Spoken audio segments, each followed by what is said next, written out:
दोस्तों प्रणाम। Sheela Tiwari official channel पे एक गाड़ी गा थे। आपको अच्छा लगे लाइक करना, कमेंट करना, शेयर करना। किया समधि तहरा सोनवा हेरा आनी अरे किया हे रानी गज माला नयनवा से नीर चुए अरे किया हे रानी ग मोहन माला नयनवा से नीर चुए।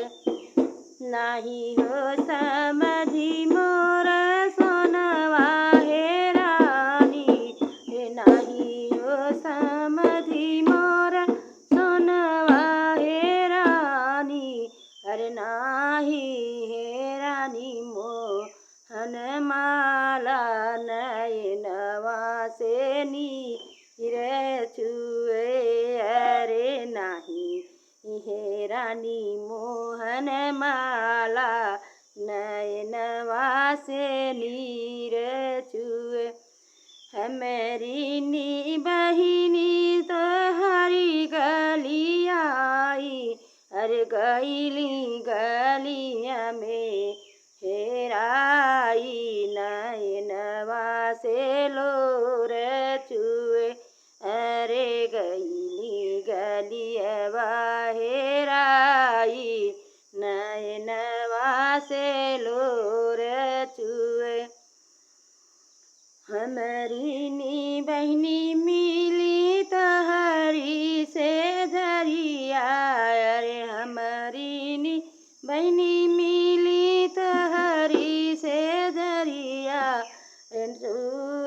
नयनवा से लोर अरे चुई नयनवा से लोर।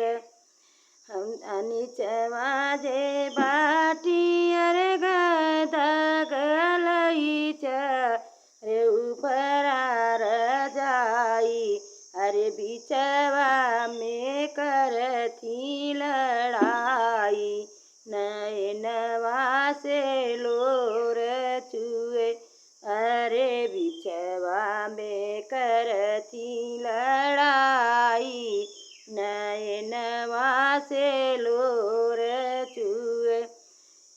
किया हो समधि तहरा सोनवा हे रानी किया हे रानी मोहन माला नयनवा से लोर चुए अरे किया हो हे रानी मोहन माला नयनवा से लोर चुए। हेलो दोस्तों प्रणाम।